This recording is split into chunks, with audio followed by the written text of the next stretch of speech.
Okay, good. Anyway, I'm Paul Deckard, and I've been in this ag thing for quite some time, over 30 some odd years, mostly as a dairy nutritionist. But during that period of time, I continued to study the soil, and as a kind of an enthusiast. Okay. Um, then as we went along, I got more and more involved in soil. And now I've actually got a college kid that works for me that's doing a great job taking care of all the dairy stuff. And I just basically work with ag. And the real story is I got frustrated with the system and quit my job. When I was working for other companies, my job was to make my farmers money. At least that's what I thought. You know, in my head, that was my job. And then you get the bad habit of starting to like some of them, because some of them are kind of funny. But one day, that no longer was true when I found out that I was not making my farmers more money. So 1.3 milliseconds later, I quit my job in my heart. But I had a gal at home that doesn't want me to quit a job that quick. So it actually took me 9 months to come up with what I'm going to do. I was sick of listening to other people telling me how to help farmers make it, to lower their cost, make more profit, heal their ground simultaneously, and do it with very low input. Seems like a pretty good stretch. 9 years ago, I was kind of scared. But now that we pulled it off, I'm a little braver, just to be real about it.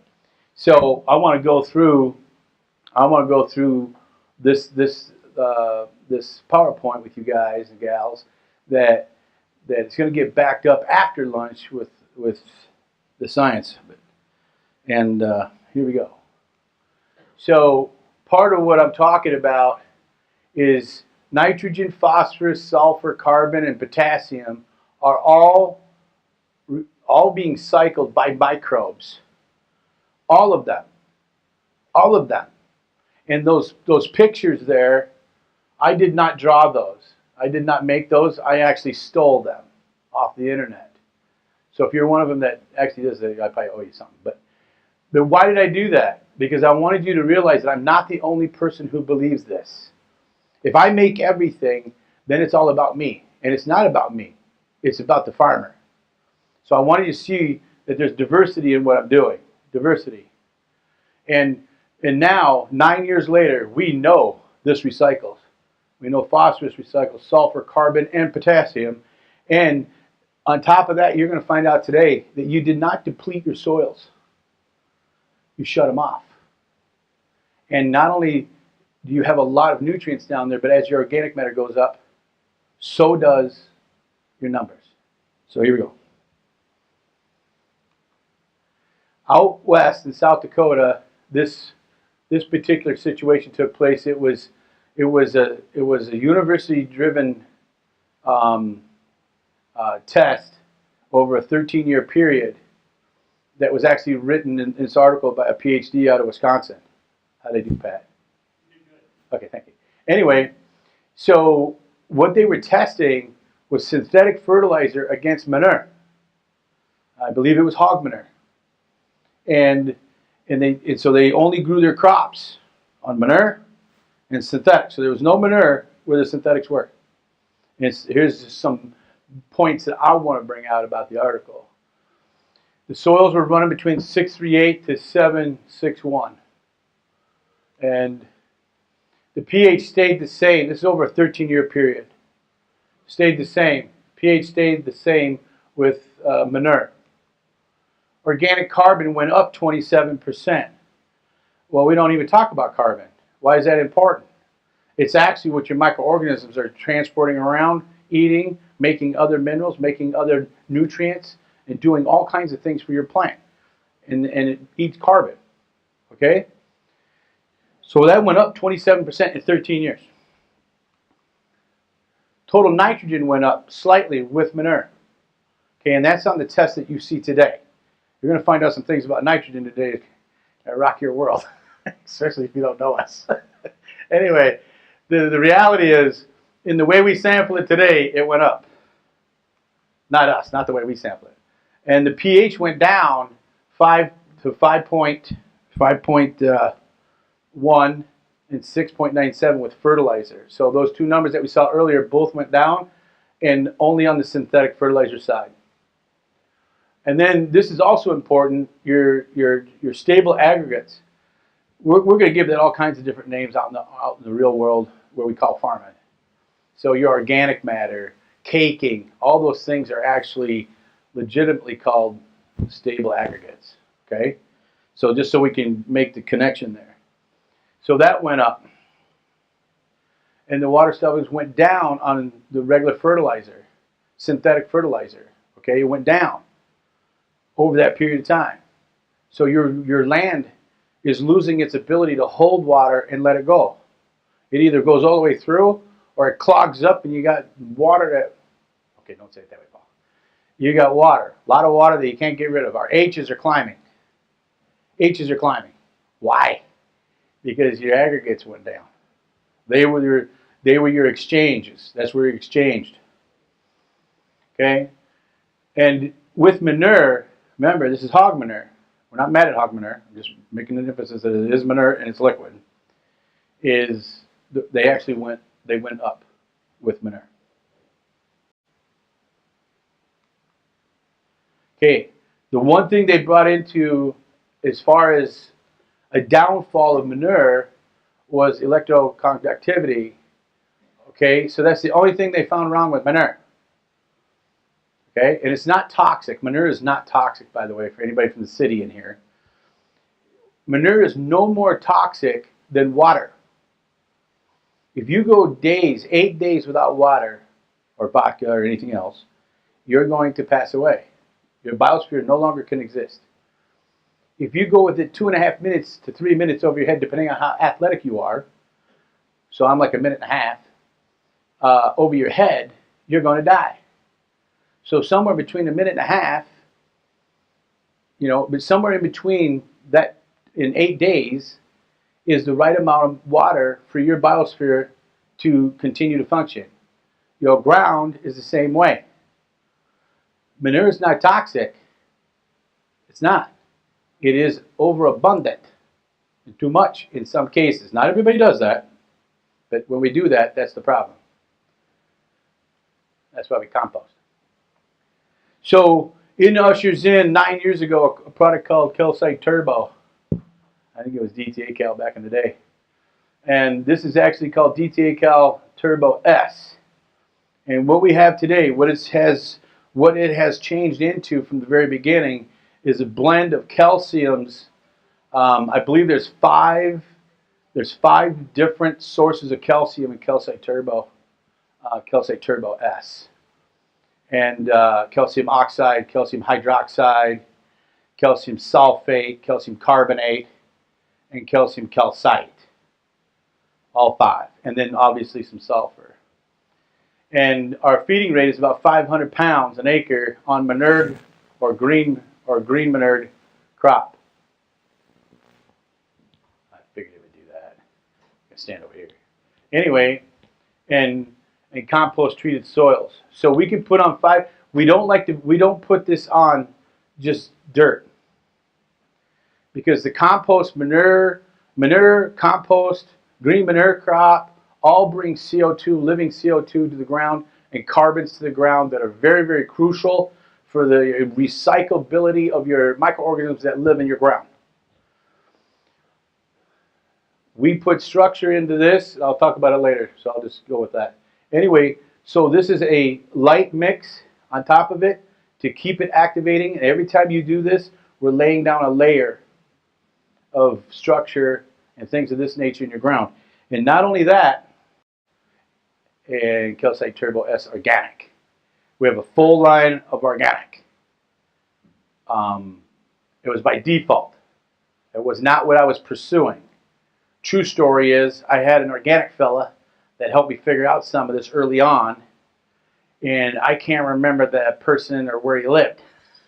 So I figured if I help all the organics, sooner or later I'm going to help that guy back. I have no idea where he lives. So anyway, And then we have a biological, and it's a compost extract. And this is a legitimate tag, and it's from compost tea, compost and manure feedstocks. This is a legal tag, OMRI listed. Trust me, that ain't cheap. Boy, those people know what they want for that thing. Anyway, this is what we put in the row, and we can also put it foliar feed. In the row, about 3 gallons. On the plant, 2 to 3 gallons, maybe 1 gallon if we use another product with it. But they've all been very successful. We're very successful. So that's one of our products.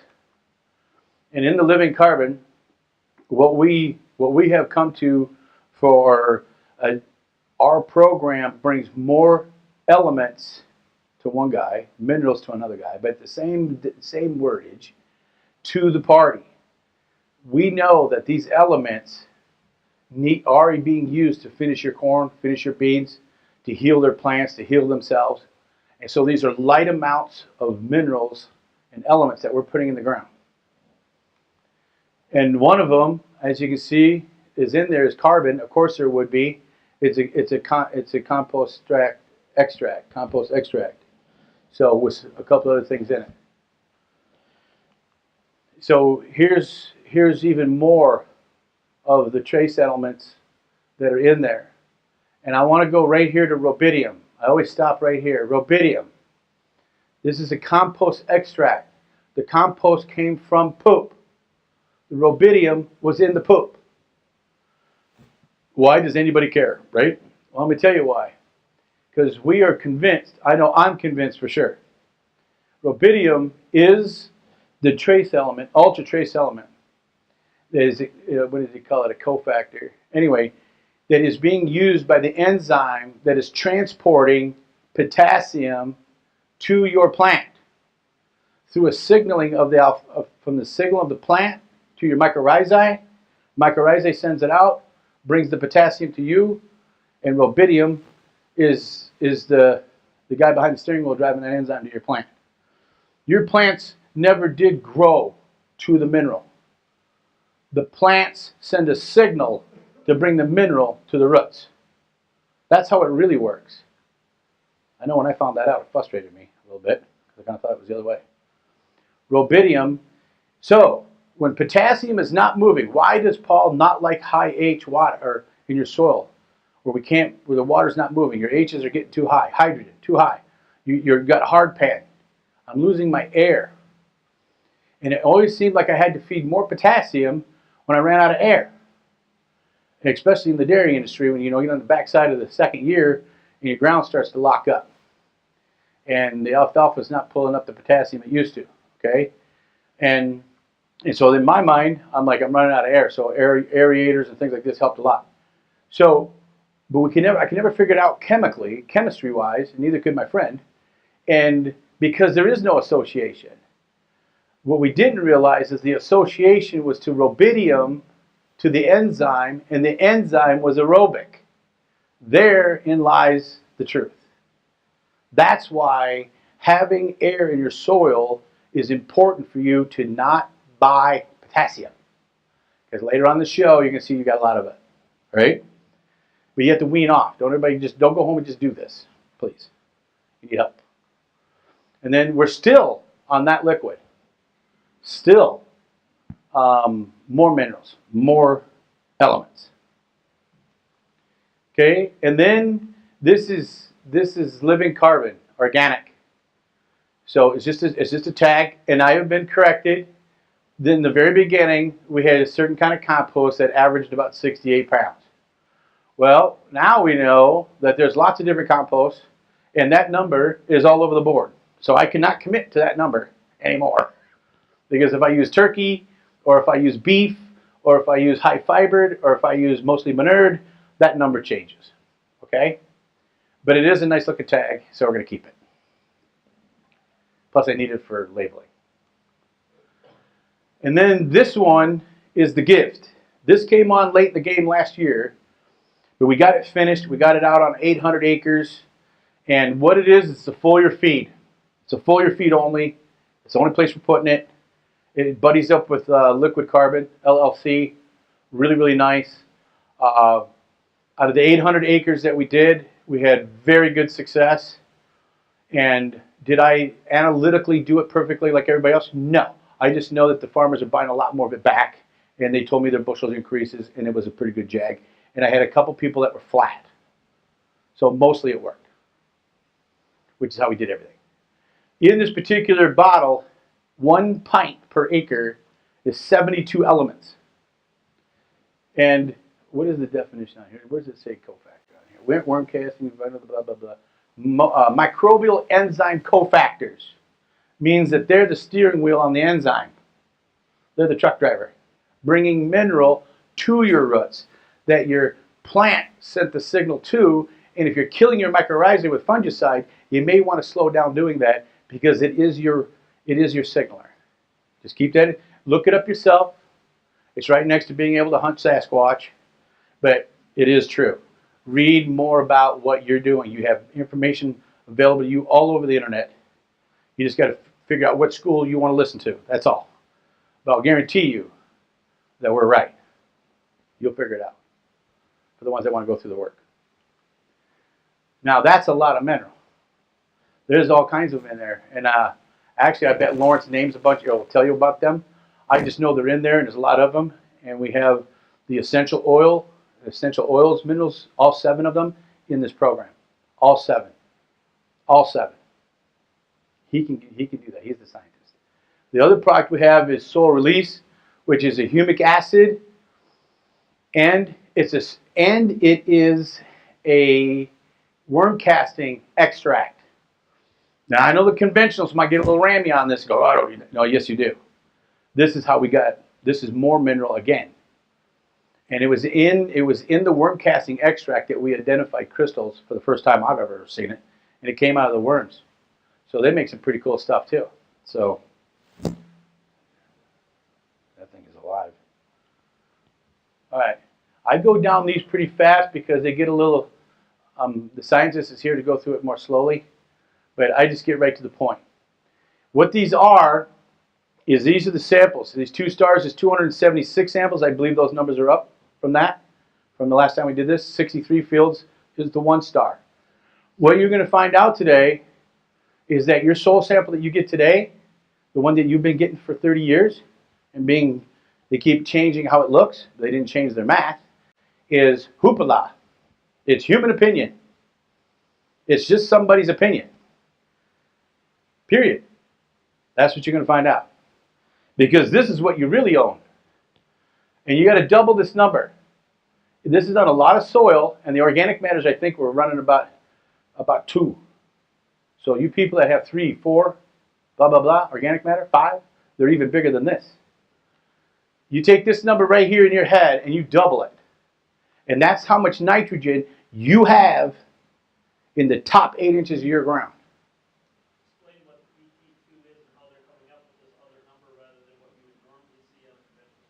It's nitric acid testing. It's a different kind of test. So when I said it was human opinion, the one that we're looking at right now is based off of a different method of extraction. And I'm not beating it up. I'm just saying that it didn't tell you the whole truth. It just told you what we studied. It's not what you really own.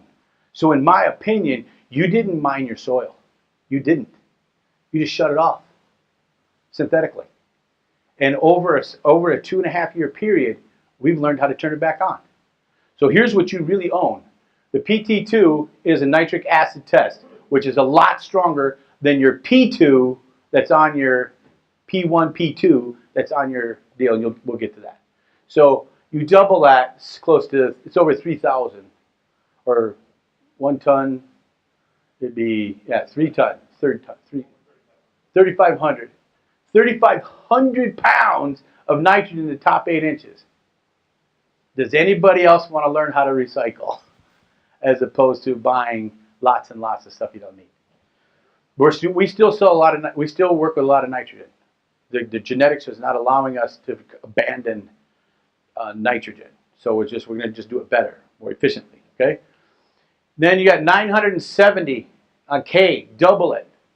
Almost a ton of potassium on an average. And these are averages, these are off of 2s.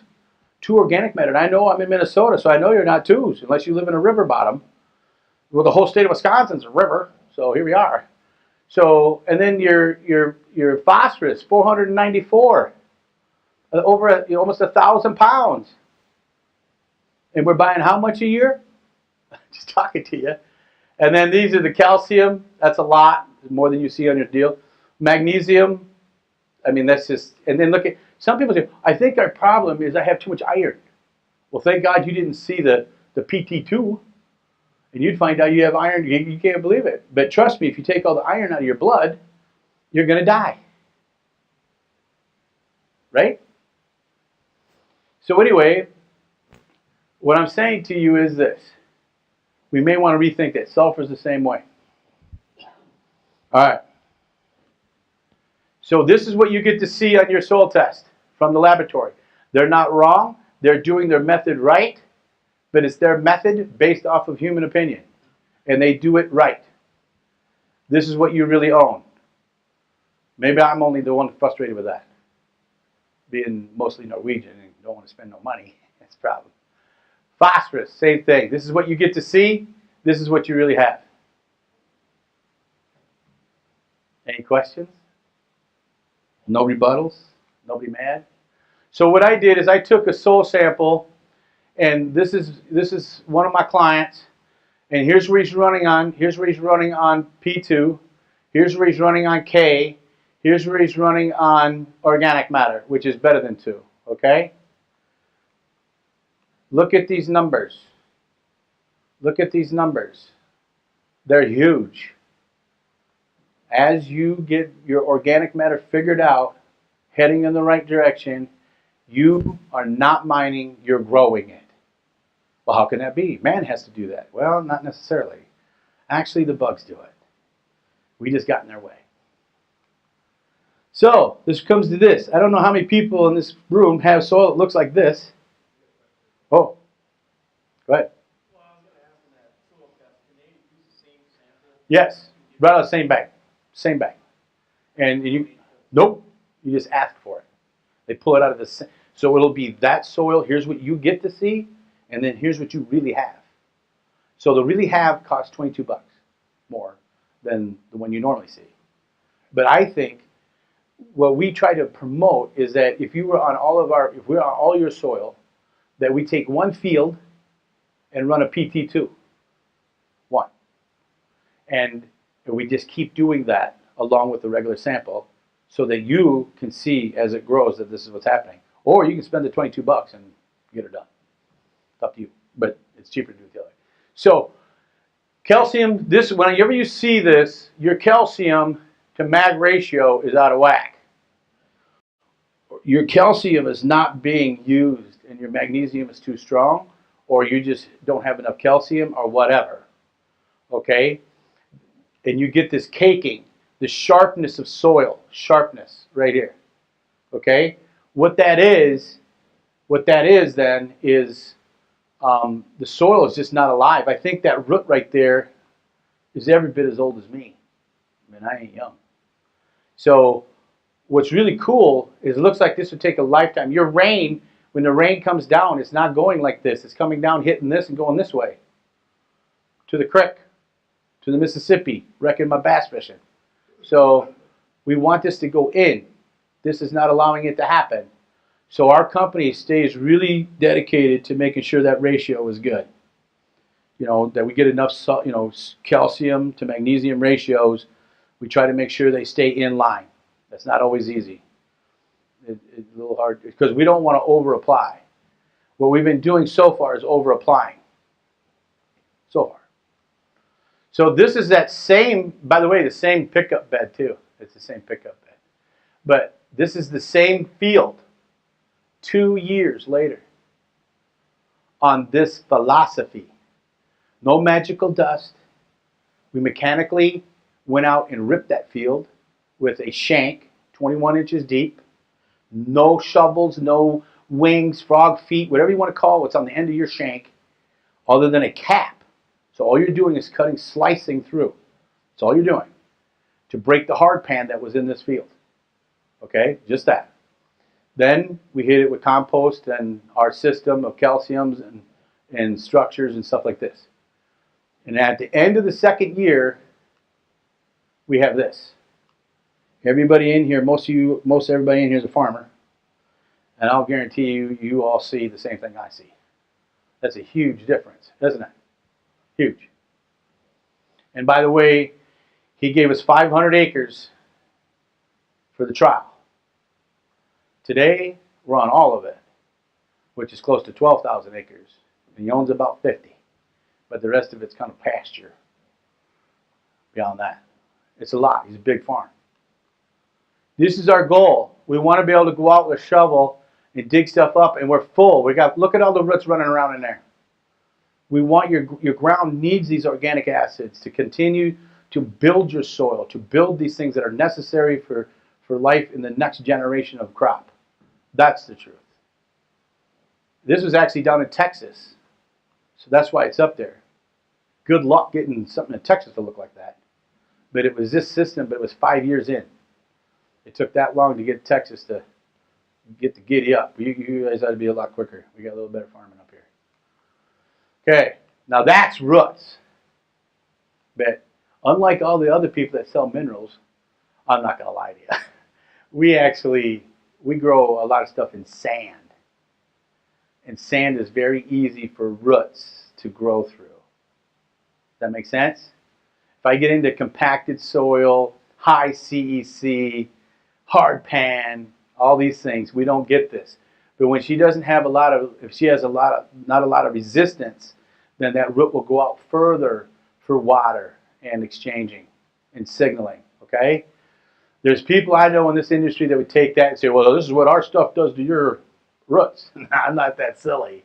Because as soon as I say that, I'm going to get on a 27 CEC high mag calcium soil, won't be able to do nothing. So I just want to tell the truth. So good biology, good structure, and good roots. But it's in sand, okay? That's where we're getting that bigger roots. Don't try this at home in Minnesota, please. Because you're going to be shocked. Anyway, so my opinion, and I have a pretty strong opinion, I know that there's one designer, and he says his name is I Am. And he created the coral reef and the humus and our GI tract and the dairy cows system, all the same code. All exactly the same code. All we had to do was figure out the code. And bam, here we are. So here's what it looks like underneath your ground, but with color. Wasn't that nice? Because we really can't get a photo down there. It's pretty tough. Anyway, this is the same thing that's going on in your ground. What we're doing is we're laying down this structure year after year, and then these organisms, which some of these are organisms and some of them are plants, reef, okay, they're growing see there's one in, and around. And then the microorganisms, the fish, are swimming around it. Now the barracuda comes over here, he gets about here, and all these guys go in here. Okay, I watched a little too much Nova, I get it. But it's the same thing in your ground with bacteria, fungal, protozoa, and nematodes. It's just a war about who's going to win. The better you lay down structure, the way we're doing it, the faster you're going to recover, grow the organic matter, grow your nutrients back. That's why I wanted to show you this before I get into the structure part. It's the same design as the coral reef. Same. Nip for nap. So notice the color. None. Anyway, this is calcite, one of the things that are in our program. See the holes and how deep they can get? And then this here, I believe, is probably the calcitic layer around it. And I'm not the first person who said that calcium is the driver of soils. I'm not the first one to say that. So there you go. And then there's plenty of places for the bacteria to swim in here and hide from their predators. Here's another one in our premix. And this is actually, you got to realize, 10,000 K. If this particle, this are particles on a particle. These aren't separate particles. It's particles on a particle. And if that particle was in front of you right now, you would not be able to see it. Now imagine pounds of that per acre all over your ground again. That's what you get. This Pat, look at that. Fixed it. It wasn't N the other meeting. Anyway, so this is humic acid. Same kind of measurement there. This is just an opinion I'm going to talk about, but I know from working with humates in animals and other digestive systems that it's a great detoxifier. Great. And they have plenty of information to prove it. And the way it was told to me is that it sequestrates it. What does that mean? See these round circles like this? That's because it took something that it didn't want in that soil and completely covered it. Now it is eternally gone, just like it would in your GI tract. Okay? If it is chelated, people like to say chelate all the time because it's fun to say. It's kind of like polymer. Polymer really doesn't mean anything, but it's fun to say. Chelate. A bug can still pull that out. They can still pull that back out. And you're right back to having a problem. So that's the difference. But this is part of our structure program. This is our main ingredient, the Calcite Turbo S, trademarked. And once again, these are particles on a particle. That is a lot of places to hide. I know it's not as pretty as a coral reef, but it functions the same way. The same way, okay?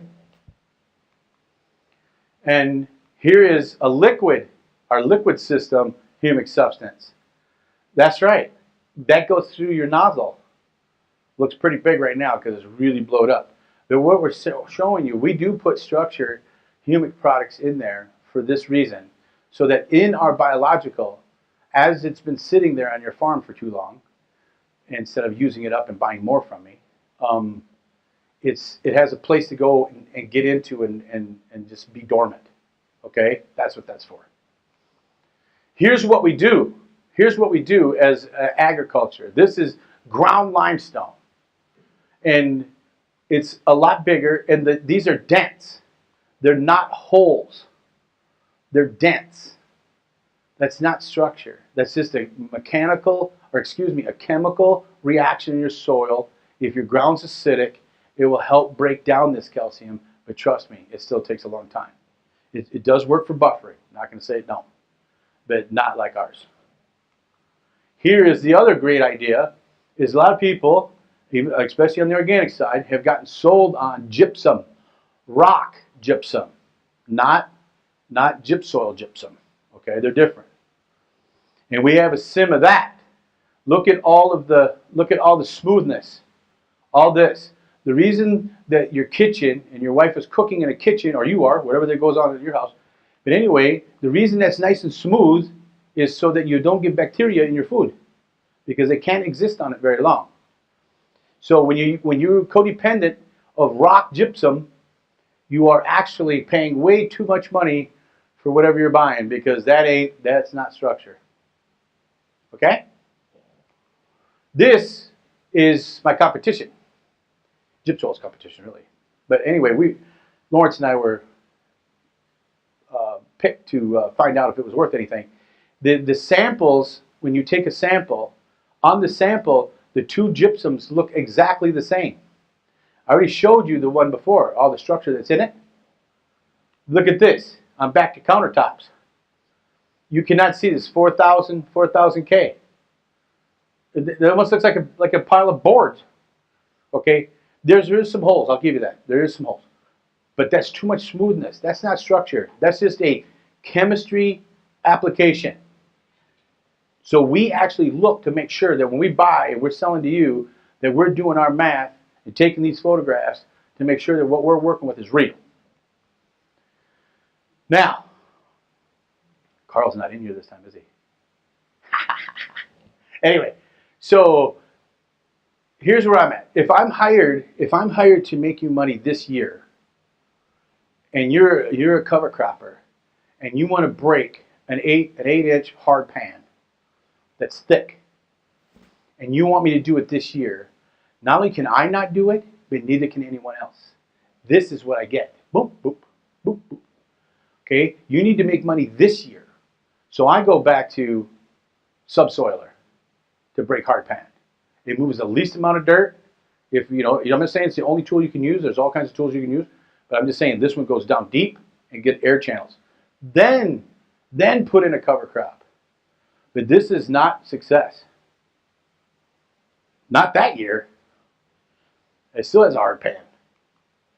We need to be able to go 21 inches. Right here is a metal little deal that's screwed on there, and it's at 21 inches. We never went over 300 pounds of pressure to 21 inches in that cornfield, and the alfalfa field is right next to it, and they've been farming that alfalfa field for 2 years, and still drove right in.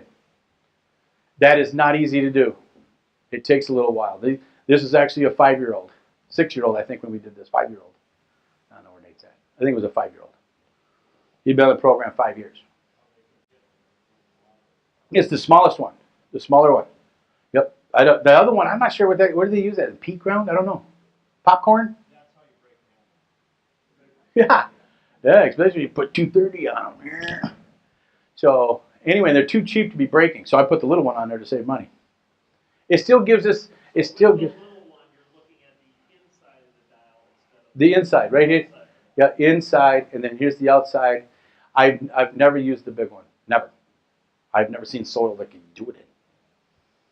So this is just my photo of cover cropping, which Carl was here that day. He's like, whatever, Paul. But you know what? There's a lot of people do this. But anyway, what I like about cover cropping is it brings other organic acids to the party. And what does that mean to you? It means that I have a plant growing all the time. Remember I talked earlier about mycorrhizae. Mycorrhizae only lives on roots. That's where it lives.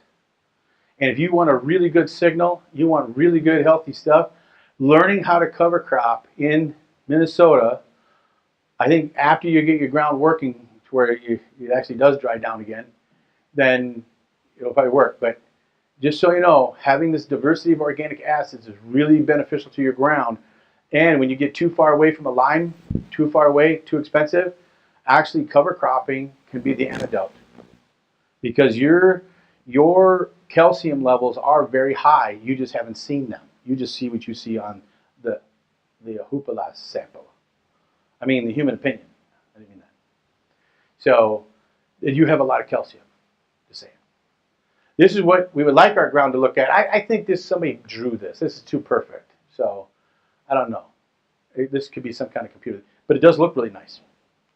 But the point is, for every 1% of organic matter, you get 21,668 gallons of exchangeable water. Not that it just grabs it, but exchangeable.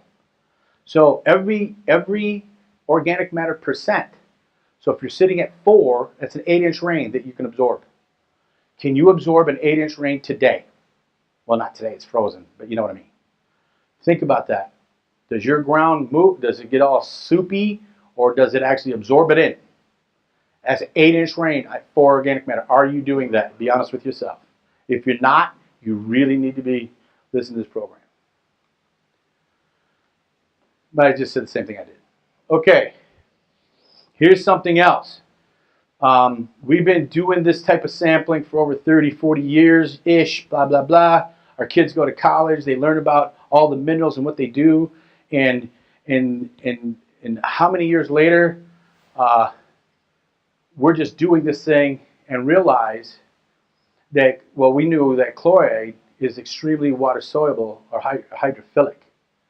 So we started to see land that wasn't performing well with a high chloride. So after sampling those fields, we found hardpan. So then we thought, well, I wonder if we can repeat that. Well, now that we've repeated it 10,000 times, I'm here to tell you that we're right. Chloride is a really cheap way on your sample to find out where your hardpan is at. And it works. And it works a lot. So, why? Because it's in the rain. Chloride is in rain.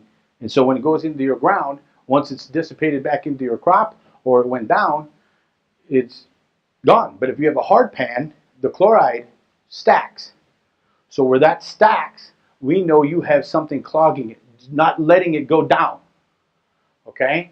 And it's very simple, and I don't think it's a very expensive test either, just the chloride. I mean, it's nothing. So, I mean, it's not nothing. $5? You're rubbing us $9 on that? Wow. Okay.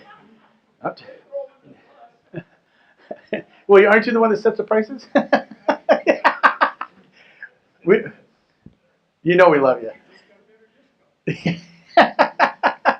So anyway, I think it's interesting that people who got out of bed to make you money figured this out, because it's a lot cheaper to do it this way, because otherwise I got to pay somebody a four-wheeler to just go check all your. And if you got 10,000 acres or 1,000 acres or 500 acres even, that still burnt up a lot of my four-wheeler gas and my hourly person running around looking for hard pan. So, being Norwegian, figuring this out, we just go to where we know you're clogged. And it has put us into a different ball field. The chloride sample, this system right here, if you're 9 to 15 or 15, this means you better look. This means you don't need to look. You better figure out how you're going to crack it, because it's that accurate. It's batting 1,000. Why didn't we know that for 30 years? Why didn't we know that for 40 years? Because I think finally some people, not just Paul, some people, more than me, got up and said, we need to start making our farmers money. That's where I'm at. So this is the scientific stuff behind it. This is the software you're going to see later today after lunch. And basically, we're saying that the average or most common is 3 to 6 parts per million. If we're in this bracket right here, we're pretty good knowing we don't have to mess with that ground. But if it gets up in there, then we're looking. And if you're hard pan, I don't care how many acres you got. You say, no, Paul, I still want to buy all your compost put on my ground. The answer is no. And I have told all my dealers and all my sales force, right, Dave? The answer is no. And the reason is because I'm only 9 years old. So 10 more years from now, when I'm 19 years old, then you can do whatever you want, because then they know you did it, not me. Okay? So we're not gonna apply a program if your chlorides are that high, unless you allow yourself or us or somebody crack it. Okay? I can't go through that. This applies more in sandy ground, but this is a really good story, and that's the pH to CC ratio. And how I acquired that is how I acquired it. I had wins and losses, and I had a 55% success rate. Let's identify my loss. My loss is that I only made you a couple bucks. I got friends and relatives that throw me under the bus for 10. So $10 an acre. They'll see ya. Okay, so a couple bucks, even strangers are going to throw you under the bus. So what I'm saying to you is, I was sitting there puzzled that I did exactly the same thing like a robot. I'm very repeatable. Raised in the military by a military man, very, very on target. Why did I only have 55% success? Now let's identify success. To me, success is above 12, closer to 25, 30 bushels. That's a win. So I have a stack of wins, I have a stack of dead avians or losses to me, okay, psychologically. So I said to my boss, if you want me to help these people, if you want me to change this thing and help them make money, you got to explain to me what I'm seeing. I don't understand it, because it doesn't make any sense. And that's when I heard right here, like it or not, it's what I heard. Divide the pH by the CEC. And that thing, over the years now that we've fine-tuned it, it works too. Works really good. So I'm living in Wisconsin. Most of our soils run between 5 and 7 pH. Mostly 5. Okay, that's where we live. Acidic. Supposedly. Okay, so I'm on a farm in Wisconsin before I knew this, and he was over 200 bushels on 5 pH. So I just handed him back his soil sample going, I don't know how to fix that. I'm going to come out here with 90 tons of calcium or what? Which is what they do. It's just insane. But anyway, I didn't know how to help him. And then I'm in Colorado, and I don't know what you know about Colorado, but Colorado is very alkali. Very alkali. And so I was on a farm, same scenario, within a year of the other one. And I'm talking to the father in the field, 165-acre pivot. Son is going back and forth or around circles, picking corn. And I'm there to fix his world, you know, because I'm all that. He hands me the soil sample. I look at it. His pH was 8.3 or 8.5. And I'm like, oh, so, what are you running? So he calls him on the radio. And he says, hey, what are you running on the monitor? 270. And I'm like, oh, I don't know how much more wonderful I could be than that. So I handed it back and said, it's getting close to lunch, and I got to maintain my weight. I got to bug out. I didn't know what to say to the guy. I really didn't know. So after I hear this and act on it, now it makes sense. When I'm down here, what I did is I took 7 as neutral. We all know that. This is your paint scale, by the way. So if you don't listen to me if you're making paint, because this is your right scale. 7, I needed to determine neutral in microbial world. So I divided it by 14, got a 0.5. Okay, so this is our great ground right here. 7. 6.2 to 7. Yay. Okay, and it's a 0.5 is neutral. So see what's going on?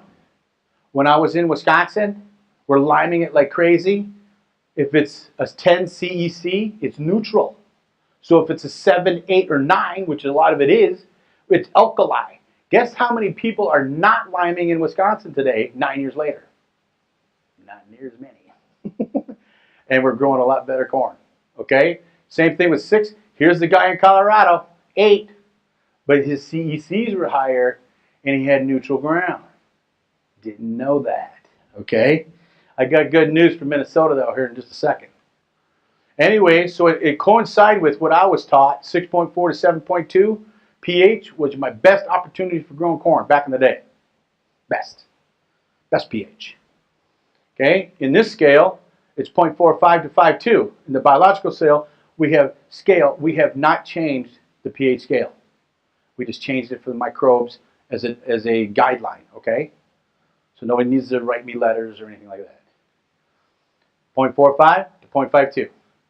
And anything below 40 was that other stack. Everything below 40 was the other stack. The stack that I couldn't perform well in. Okay?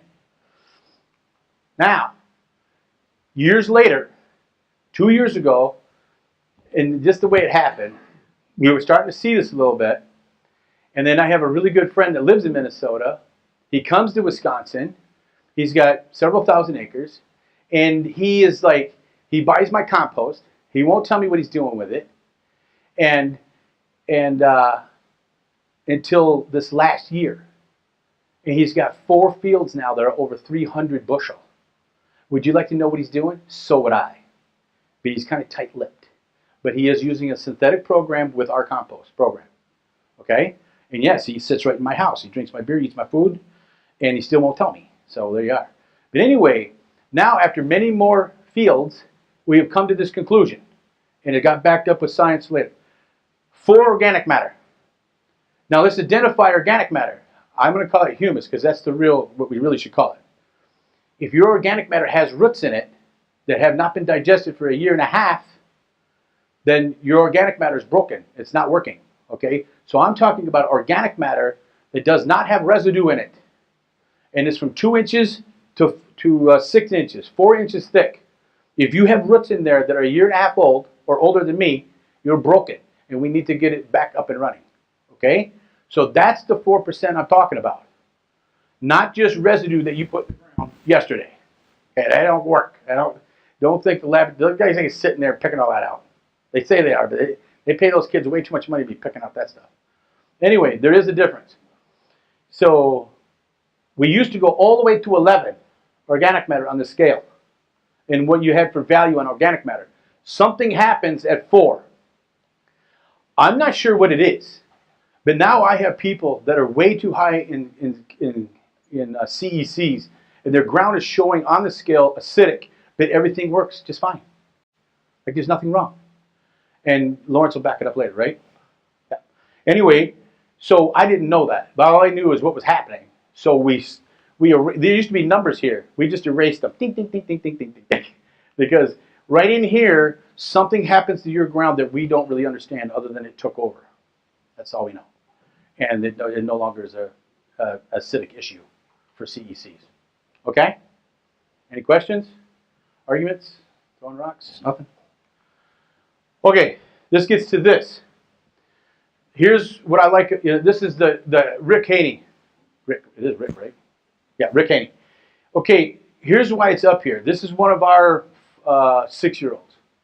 And dairy guy, compost, our program, blah, blah, blah. Okay? And he had a 22.8 burst. Not bad. Anyway, look at here. This number typically is 10, 11, 12. I saw one the other day. It was a little bit higher than that. But nothing really, other than a garden. There was a garden that was 61. We'll see that later, right? 61. Anyway, but that was a garden. Anyway, in real life, not gardens, this is a real field. 53. Okay, this is not on your phosphorus test. Okay, this is a different test, so this is more phosphorus yet. Anyway, we know scientifically through research that orthophosphate will help your seeds germinate at a colder temperature. And I am still telling you not to go in cold. Don't do it. Stay above 50 degrees, stay above 52 degrees. Don't do it. But you have more forgiveness on this program. That's a lot of phosphorus that's being generated through organic acids. Increase of nutrient availability through the organic acid production. That's why we don't want to say, "Oh, I'm never going to be a cover cropper." Well, you may want to kind of think about it, because if we can get your ground to settle down and behave, and you quit buying 175-day corn, we could probably farm before and behind it. Some of it's because we're buying too high corn. Well, that's the only thing that can get 300 bushel. You're going to tell me that 90-day bushel, 90 days won't make 300 bushel? Not true. Genetically, it's supposed to be able to. 100 or 95 day, 96, it can work, but not tomorrow. Anyway, so I put this up here. I have a lot of conversations with Rick Haney and what he's done here and how it correlates to us. And when we take this test, I want to tell you how we do it. And other people can disagree with it, and I'm cool with that because I'm not doing it for them. Anyway, we go into your field, not all your fields, because I don't want to spend that kind of time, but we take the sample between the corn plants, between them, not between the rows, in the row. But we do that every time we do it. And the reason we're doing that, and we do it in July, so we do it the same time of year, every year that you want to do it, to keep tracking it. Okay, that's where we got this. And we were smart enough to poke holes in the bag before we sent it to him, so the soil could breathe. Okay? I didn't want anybody going dormant, because we needed to win this test. I know a little bit about bugs. So that's what our program is bringing to the party. There's a lot of big green lines, a lot of big numbers. That's all being put on in your land by the organic system, organic acid system. Rethink the cover cropping a little bit. When you get it right, you get big tons. That is big. Everybody likes to see corn, I understand that, but this is probably cool too. Look how it shines. Really, really nice. Here's a 3-year-old. This is out west. That was out west. This is out west. That's a sugar beet, for the guys that don't know what a sugar beet is. I didn't. When I got out there, I didn't even know how to grow one. I know how to grow them now. And they're that same field, or the same family that had that other soil. Same family. Here's another one of my dealer customers. He was a customer, now he's a dealer. He's the guy that said, I want you to work with me, but I'm not going to crack my ground. And I was 4 feet from leaving the door. I had to walk across 20 feet to leave his place. He goes, "Are you seriously going to leave?" "Yeah. Because I'm in it to win it, and I can't win if you're clogged. Sit down." Now he went out and ripped his ground. Now all his neighbors have ripped their ground, but only when we find too high a chloride. We only do it when we know it's broke. He's very happy. So, back to where I came from. The truth will prevail, and these are all recyclable by the bugs, and my source of information is still from God up above. I have CDs for somebody that's homeschooling or knows somebody that's homeschooling that wants to homeschool that I just give away, and they're the first place, or they're tied for first place on biology and chemistry across the United States, and our company sponsors their we do it personally and with the company. We sponsor them so that they have the ability to continue to improve their science, improve their stuff. So that's who I am, and there you go, Dave. Thank you for your time.